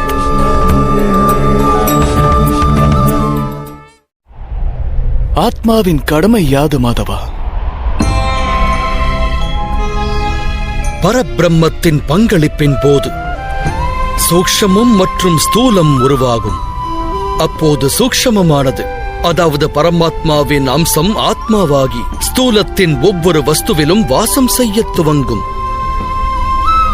அந்த ஆத்மாவை மோகமெனும் கார் இருளானது சுழத் துவங்கும். அந்த மோகம் எனும் கார் இருளை சுயமாக கிழித்தெறிந்து தான் பரமாத்மாவின் அங்கம் என்று உணர்வதே ஆத்மாவின் கடமையாகிறது. ஆத்மாவுடைய லட்சிய பயணமாகிறது. ஆனால் மாதவா, ஆத்மா பரமாத்மாவின் அம்சமானால் முன்னேற்றமும் வீழ்ச்சி என்பதும் பரமாத்மாவின் செயல்தானா? சேற்றில் கிடக்கும் மாணிக்கமானது தன் பொலிவினை நல்காது. அதுபோலவே ஸ்தூல சரீரத்தின் 24 பண்புகளில் விழுந்த ஆத்மா தான் பரமாத்மாவின் அம்சம் என்பதை அறியத் தவறுகிறது. அதுபோன்ற ஆத்மாக்கள் தன் தேகமே அனைத்தும் என எண்ணுகின்றன. தான் தேகத்தை கடந்தது என்ற சத்தியத்தை அறிவதில்லை. சரீரத்திற்கு தோன்றும் சுகம், துக்கம், அனைத்து விதமான உணர்வின் அனுபவங்களையும் அது தன்னுடையது என்று ஏற்கத் துவங்குகிறது. எதிர்த்து நிற்கும் முயற்சியை மேற்கொள்வதில்லை.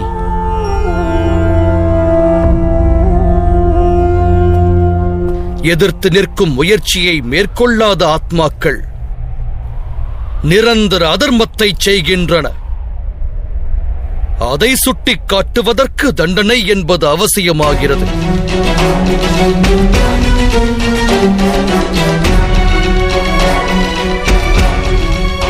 ஒரு தத்துவத்தை அறிவாயாக பார்த்தா, நீ என்பது சரீரம் அல்ல, நீ ஒரு ஆத்மா என்பதை உணர். இந்த ரணபூமியில் உன் கண்களுக்கு புலப்படும் ஒவ்வொரு வீரனும் நீ எண்ணுபவன் அல்ல என்பதனையும் உணர். சிறிது காலத்திற்காக அந்த சரீரத்தில் வாசம் செய்கின்றனர். இவர்கள் தேகமானது அழியலாம், ஆனால் அனைவரும் அமரர்களே. மீண்டும் ஓர் புதிய தேகத்தில் பிறப்பெடுப்பார்கள். தன்னை சுத்தாத்மா என்னும் ரூபத்தில் அறியாதவரை, அதர்மத்தை அடியோடு தியாகம் செய்து தர்ம நிலையை எட்டாத வரையில் அந்த ஆன்மாக்களின் பிறப்பெடுத்து மரணிக்கும் பணி தொடரும். இதுவே பிரம்ம வித்யின் முதற் பாடமாகும். பார்த்தா, ஜனனமெடுத்த தேகம் மடியத்தான் வேண்டும் அர்ஜுனா. அதோடு மடியும் யாவரும் அவனியில் அவசியம் மீண்டும் பிறப்பெடுப்பார்கள். இந்த மகா ஞானத்தையே சாங்கிய யோகம் என்பார்கள்.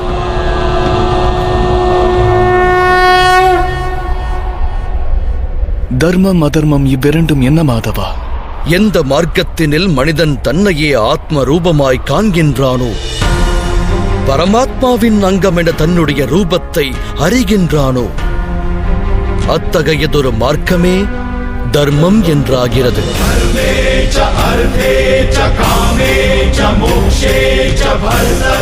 எப்போது மானிடன் தன்னை பரமாத்மாவின் ஒரு அம்சம் என்று அறிகின்றானோ, அப்போது அவனுள் ஒரு அனுபவம் தோன்றும். இந்த சிருஷ்டியே பரமாத்மா எனவும் அந்த பரமாத்மாவே சிருஷ்டி எனவும் அறிவான். சிருஷ்டி மற்றும் பரமாத்மாவில் பேதங்கள் இல்லை.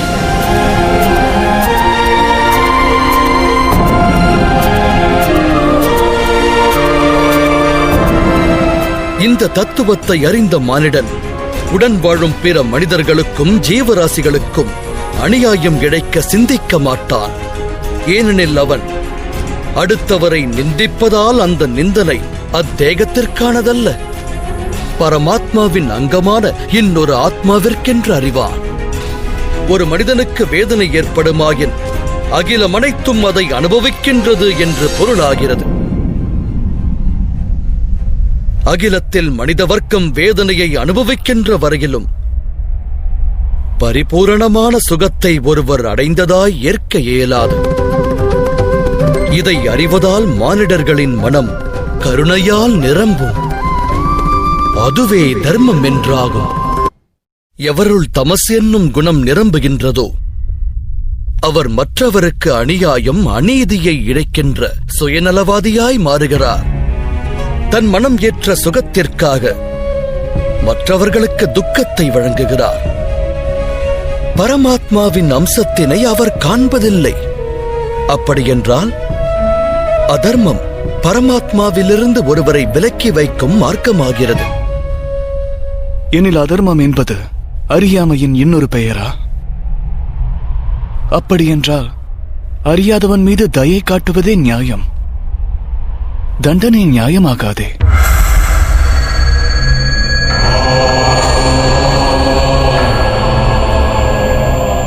ஒரு அஞ்ஞானி ஞானத்தின் மூலத்தை அறிய முற்படாவிடில், ஞானத்தின் மீது தன் பார்வையை பதிக்காவிடில், தண்டனை என்பதே தயையாகிறது.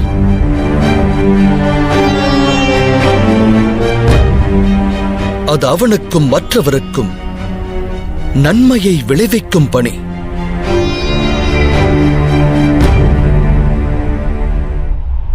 தேகத்தின் ஆத்மா பரமாத்மாவை அறியும் பணியில் ஈடுபட வேண்டும். ஆனால் சில வேளைகளில் மாறான நிலை உருவாகிறது. அறியாமை, மோகம், அதர்மம் பெருகிவிடுகிறது. அகிலத்தில் தர்மம் வேரோடு அழியும் பயம் உற்பத்தியாகிறது.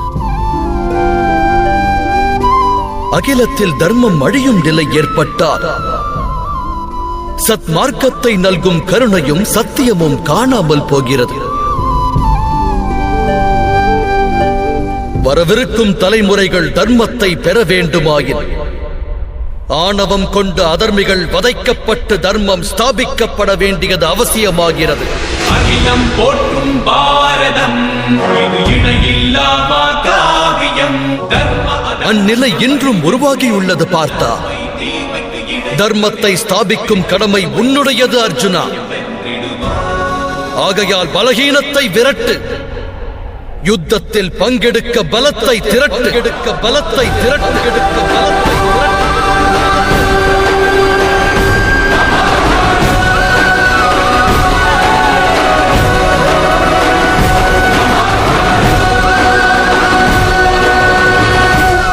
என்னுடைய இரு கரம் கொலைகளை புரிந்தால்,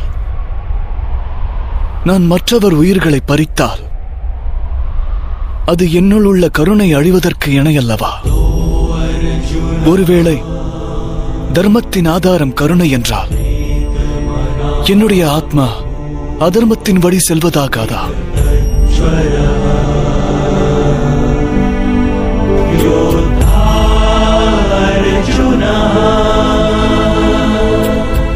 கர்ம பந்தத்திற்கு கட்டுப்பாடு என்பது உண்டு.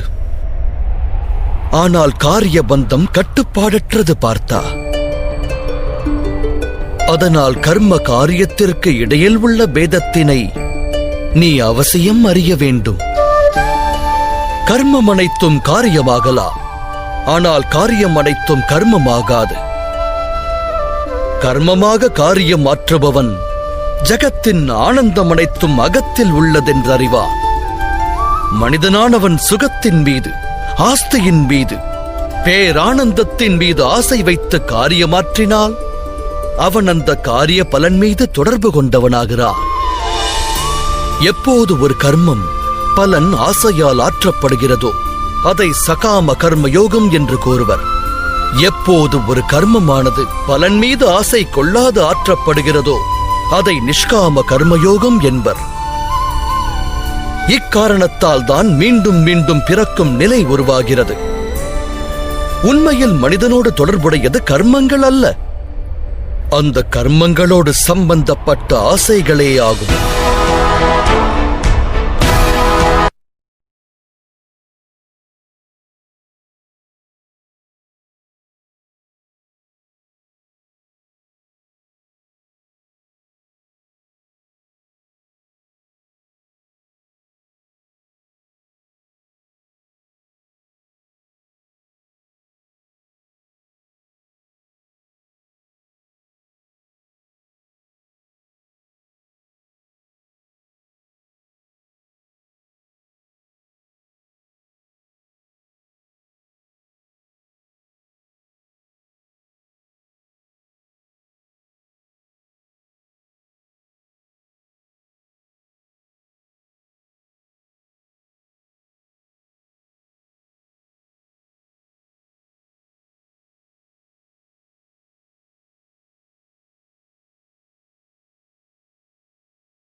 சரீரமுற்றவன் நான்,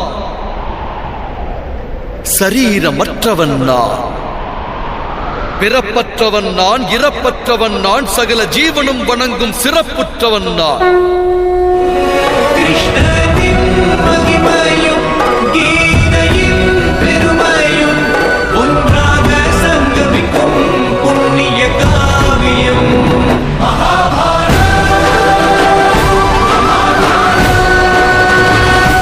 நீ எப்போது உன்னில் ஆத்ம ஞானத்தை பெறுகிறாயோ அந்த கணம் முதற்கொண்டு நீ என்னுடன் இணைவாய். என் அங்கம் எனும் எண்ணம் உன்னில் தோன்றி அனைத்தும் பரந்தாமன் என்னும் உண்மையை உணர்வாய். ஆனால் அந்த நிலையை நீ அடைய வேண்டுமாயின் என்னிடம் உனது முழுமையான சமர்ப்பணம் அவசியம். சமர்ப்பணம் என்பது யாது மாதவா? சமர்ப்பணம் என்பது ஹிருதயம் பெறும் நிலையாகும். மனிதன் தன்னுடைய அனைத்து சங்கல்பங்களையும் தியாகம் செய்ய வேண்டும். சுயமாக எந்த ஒரு நிர்ணயங்களையும் எந்த முடிவையும் எடுத்தலாகாது. இறைவனால் இடப்பட்ட காரியம் எதுவோ அதனை மட்டுமே அவன் ஆற்றுவான்.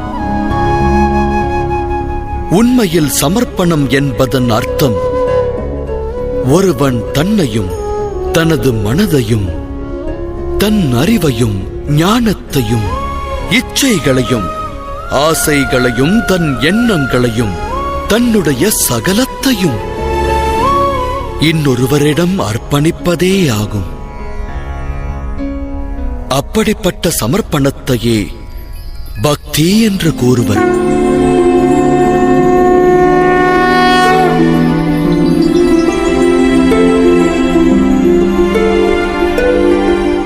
மனைவியின் சமர்ப்பணம் கணவனை சார்ந்தது. ஒரு வீரனுடைய சமர்ப்பணம் சேனாதிபதியை சார்ந்தது. ஒரு சீடனுடைய ஹிருதயத்தில் குருபக்தி நிறைந்திருக்கும். இந்த பக்தியும் சமமானதல்லவா? இதனால் இறைவனது பிராப்தம் கிட்டுமா? கெட்டாது பார்த்தா. மனிதன் யாரிடம் தன்னை சமர்ப்பிக்கின்றானோ அவர்களின் ரூபமாகவே மாறுகிறான். அவனுடைய மனதினில் சந்தேகங்களோ வேறு கேள்விகளோ பிறப்பெடுக்காது.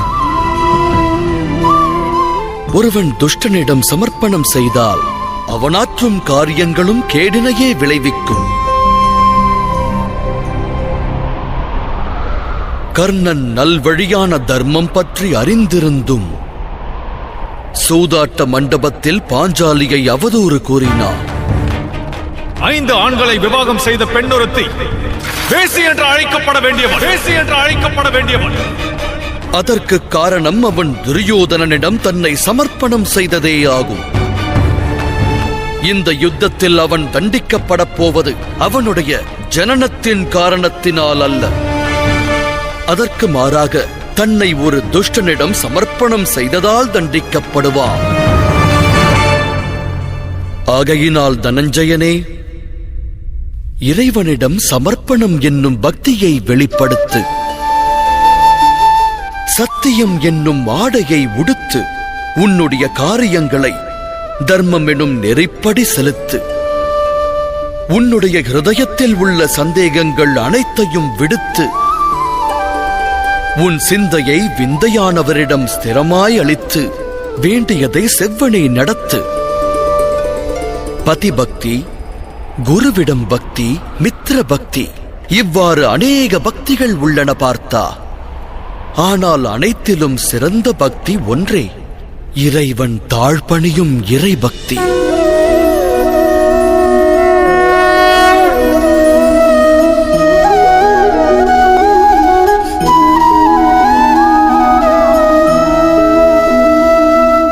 தாம் கூறும் அந்த இறை பக்திக்கும் சாங்கிய அதாவது கர்ம யோகத்திற்கும் என்ன சம்பந்தம்? சாங்கிய யோகத்தினால் மனிதன் தன்னை ஆத்மா என்னும் ரூபத்தில் அறிவான். கர்ம யோகத்தினால் அவன் வாழ்வின் பந்தங்களில் இருந்து விடுபடுவான். சமர்ப்பணம் என்கின்ற பக்தியினால் மனிதன் பரமாத்மாவின் உண்மையான தரிசனம் பெறுவான். பரமாத்மாவின் ஞானத்தால் மனிதன் ஜனனம் மரணம் என்னும் பந்தங்கள் துறந்து சச்சிதானந்த சொரூபத்தின் பிராப்தமடைவான். பரமாத்மாவோடு இணைந்து பரமாத்மாவோடு ஐக்கியமாவான். எவ்விதம் ஒரு சிறிய நீர் துளியானது கடலோடு ஒன்று கலக்கிறதோ அவ்வாறே இறைவனோடு ஒன்றுபடுவான். கேசவா, எனில் சரீரத்திற்கு மகத்துவமே இல்லையா? மகத்துவமானது உள்ளது பார்த்தா. சரீர நிலையில் இருக்கும் போதே மனிதனுக்கு பரமாத்மாவின் தரிசனம் கிட்டுகிறது. மரணத்திற்கும் மறு ஜனனத்திற்கும் இடையில் உள்ள காலத்தில் ஆத்மாவின் ஞானத்தில் விருத்தியானது ஏற்படாது. ஜனனத்தின் மூலமாக அனுபவம், ஞானம், எண்ணம், பக்தியினைக் கொண்டே ஆத்மா மேன்மையான நிலையை எட்டுகிறது. ஆத்மா தன்னிலை மாறி நன்னிலை பெற அது சரீரத்தில் நிலை கொள்ள வேண்டியது அவசியம்.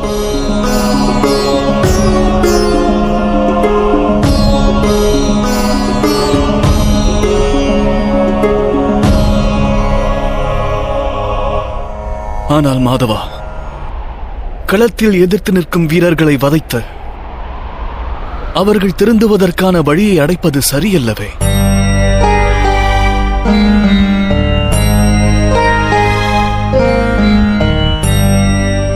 உன்னுடைய சத்துருக்கள் தர்மத்தை அடியோடு மறந்தனர் பார்த்தா.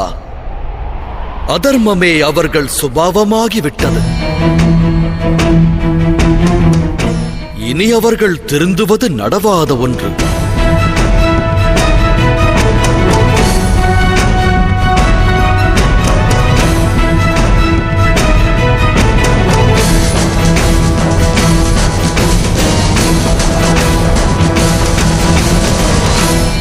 ஒருவன் நல்வழிப்படுவதற்கான வாய்ப்பை அவனுக்கு ஒரு எல்லை வரையே வழங்குவது இயலும். நான் சிசுபாலனுடைய 99 தவறுகளை பொறுத்தருளினேன். அவன் 100 தவறுகளை இழைத்தால் அவன் தண்டிக்கப்பட வேண்டியது அவசியம். குற்றம் புரிபவனுக்கு தண்டனை அளிக்கப்படாவிடில் தர்மத்தின் ஸ்தாபிதம் என்பது நிகழாமல் போகும். மேலும் அவன் அதர்மம் புரியாமல் தடுப்பதே கருணையாகும். அவர்களின் ஆத்மாக்கள் மரணமடையாது. அதர்மம் என்னும் ஆடை தரித்த சரீரத்தை விடுத்து புதிய சரீரத்தை ஆடையாய் தரிக்கும். அப்போது அந்த சரீரம் கொண்டு அது நன்னிலை பெறும் வாய்ப்பு அதிகரிக்கும். இவ்வெண்ணம் கொண்டால் எதிர்த்து நிற்போருக்கு கருணை புரிவதால் நீ உணர்வாய் விஜயா. மனிதனுடைய சரீரம் அழியக்கூடியது என்றாலும் அதுவே அவனுடைய ஆஸ்தியாகும். தர்மத்தின் இலக்கு நோக்கி நல்வழியில் நடக்கும் மனிதன் தன் சரீரத்தை பரிசுத்தமாக்குகிறான். அதோடு தன் சரீரம் கொண்டு ஆத்மாவினுடைய தரிசனத்தை அறிகின்றான். இதனைத்தான் க்ஷேத்ரஜ்ய சம்பந்தம் என்று கூறுகிறார்கள். இதன் தாத்பரியம் எனக்கு விளங்கவில்லை மாதவா. அவனியில் பிறப்பெடுக்கும் அனைவரும் சரீரம் பூமியின் ஒரு பகுதி என அறிய வேண்டும். சரீரம்தான் க்ஷேத்திரமாகும். அந்த சரீரத்தில் வாழ்கின்றவன், அந்த சரீரம் குறித்து அறிகின்றவன், அவன்தான் க்ஷேத்ரஜ்ஞன். இதை அறிந்தால் அவன் சரீரம் கொண்டு தன் ஆத்மாவின் தரிசனம் பெறுகின்றான். ஆத்மா சரீரம் எனும் கூட்டில் 3 குணங்களை தனதாக்குகிறது. தமஸ் குணத்தை களைந்து சத்வ குணத்தை பெருக்க வழி தேடுகிறது. இறைவன் மீது பக்தியினை செலுத்தி பரமாத்மாவோடு இறுதியில் ஐக்கியமாகிறது. பக்தியை எவ்வாறு செலுத்துவது மாதவா? சமர்ப்பணமே பக்தி அல்லவா? இல்லை பார்த்தா. சமர்ப்பணம் என்பது பக்தியின் முதற்படியே. தெளிவாகச் சொன்னால் பக்தி என்பது ஓர் காரியத்தின் பெயர் அல்ல, அது மனம் கொள்ளும் நிலையின் பெயராகும். மனிதன் தான் ஆற்றுகின்ற ஜபம், தவம், யாகம், வேள்வி, நற்காரியம், சிரத்தையான யோகம் என்னும் வழியாலும் தன் உள்ளத்தை பரிசுத்தமாக்கி பரமாத்மாவிடம் சமர்ப்பித்து வாழலாம். மனிதன் வாழ்வின் காரியங்களையும் அக்காரிய பலன்களையும் தன்னுடைய வாழ்வின் ஒவ்வொரு சுவாசத்தையும் பரமாத்மாவிடம் சமர்ப்பிக்க வேண்டும்.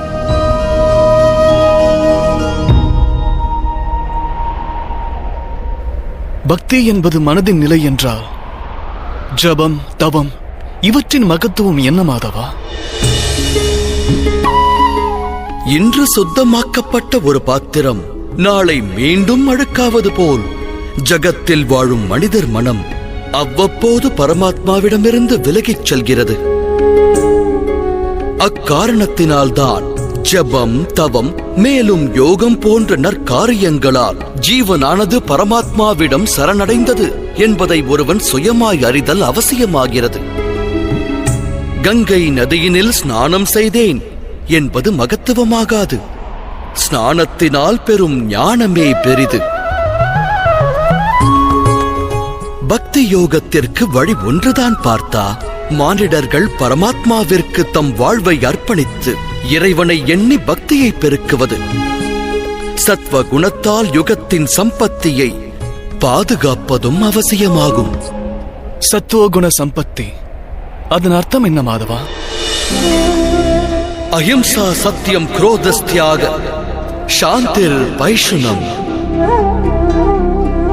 தயா பூதேஷ்வலோ லுப்வம், மார்த்வம் ஹீர் சாபலம், தேஜ ஷமாத்ருதி, शोचम द्रोहो नाति मानिता भवन्ति संपतम दैवी अपि जातस्य भारत.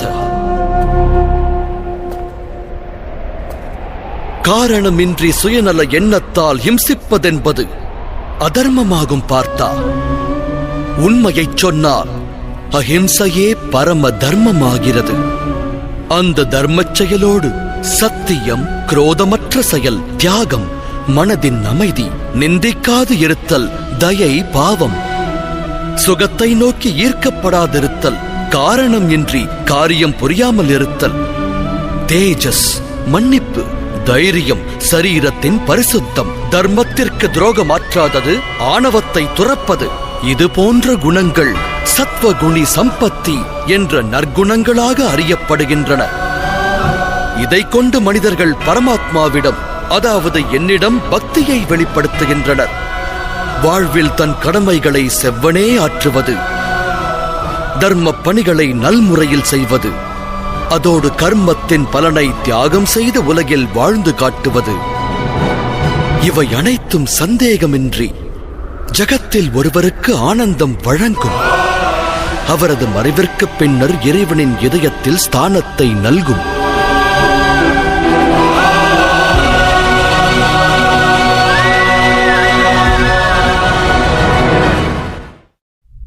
தம்முடைய ரூபம் யாது மாதவா?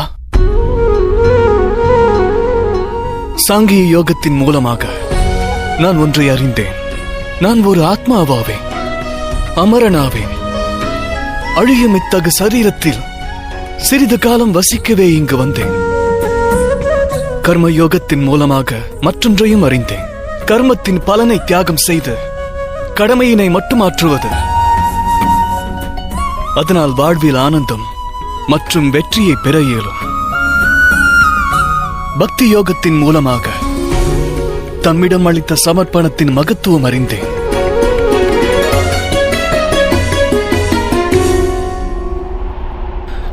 ஆனால் மாதவா, தாம் என்னிடத்தில் இந்த பரந்த பூமியில் மனிதர்கள் இல்லை, பரமாத்மா உள்ளார் என்றீர்கள்.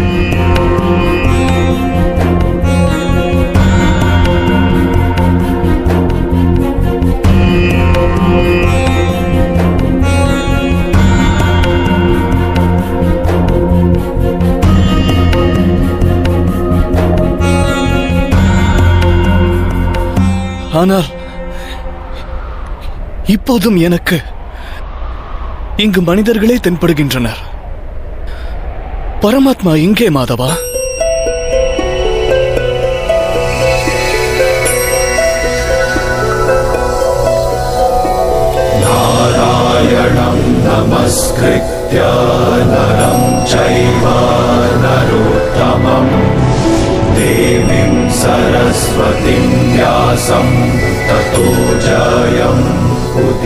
நான் தமது உண்மையான ரூபம் அறிய விழைகிறேன் மாதவா. தம்முடைய சக்தி, தம்முடைய ஞானம், தேஜஸ், தாம் வழங்கும் அருள், பரமாத்மாவின் ஸ்வரூபம் மனதார காண விழைகிறேன் மாதவா. தம்முடைய உண்மையான ரூபத்தை எனக்கு தந்தருளுங்கள் மாதவா. மனதின் சந்தேகங்கள் அனைத்தையும் போக்குங்கள்.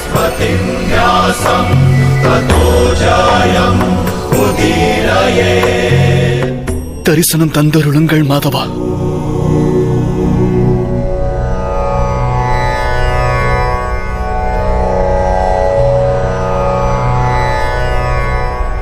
காண்பாய் பார்த்தா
சாங்கிய யோகத்திலிருந்து கர்மயோகம், கர்மயோகத்திலிருந்து பக்தி யோகம், பக்தி யோகத்திலிருந்து கர்ம யோகத்தை பிராப்தம் பெறுவார்கள்.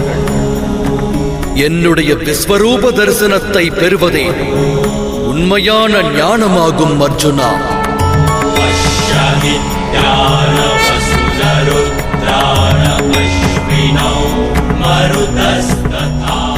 திவ்யத்துவம் பொருந்திய இந்த ஞானமே உலகத்தின் அனைத்து ஞானங்களுக்கும் ஆதாரம். இந்த ஞானமே முக்தியை வழங்க வல்லது. மகத்துவம் வாய்ந்த தேவர்களும் காண இயலாத திவ்ய காட்சியை, எனது விஸ்வரூப தரிசனத்தை நான் உனக்கு வழங்குகிறேன்.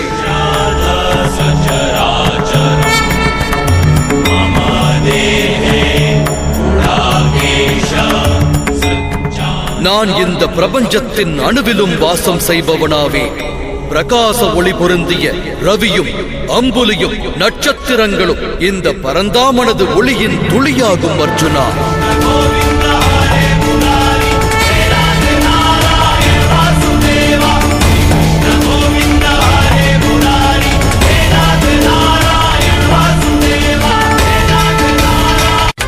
நீங்கள் பார்த்துக் கொண்டிருப்பது உங்கள் விஜய். நானே சத்தியம், நானே பரிபூரணம். முதலும் நானாவேன், முடிவும் நானாவேன்.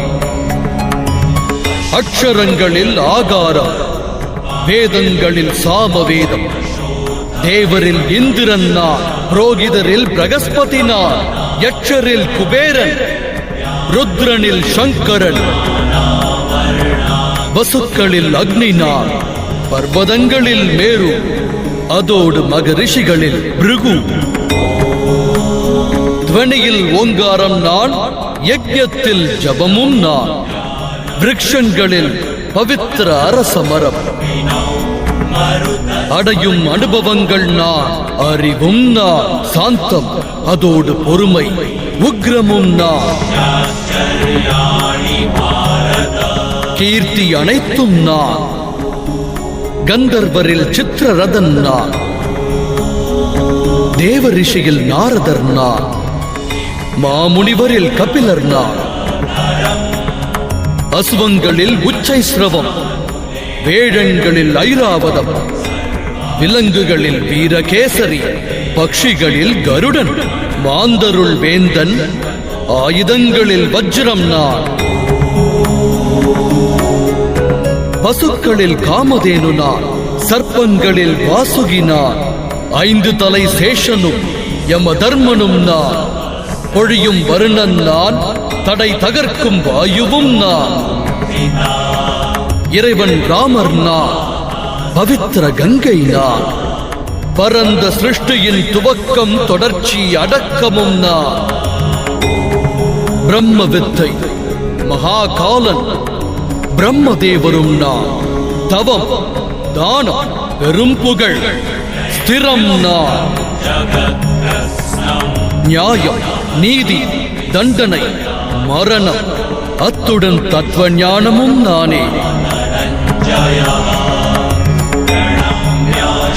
வாசுதேவன் நான், அர்ஜுனன் நான், வேத வியாசன் நான், நானற்றதென அகிலத்தில் எதுவும் இல்லை.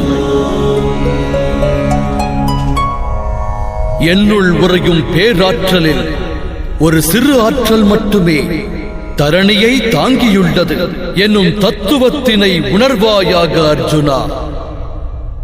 அவனியில் காட்சி தரும் அனைத்தையும் அழிக்கும் உருவமாய் நிற்கிறேன்.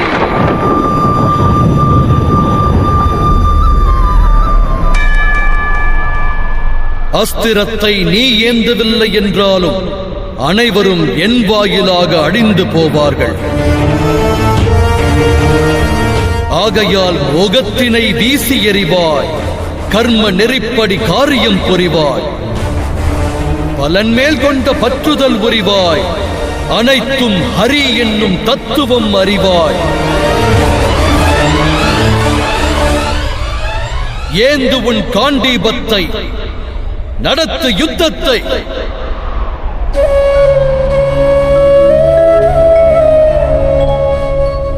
அன்பு மாதவா, மதுசூதனா, என் ஹிருதயத்தில் இருந்த சந்தேகத்தை அழித்த கேசவா, மனிதராய் பிறந்த பரம்பொருளே, தாம் எமக்கு இட்ட ஆணையை நான் சிரமேற்கொண்டு நடப்பேன். கரிஷ்யோச்சனம் தவா.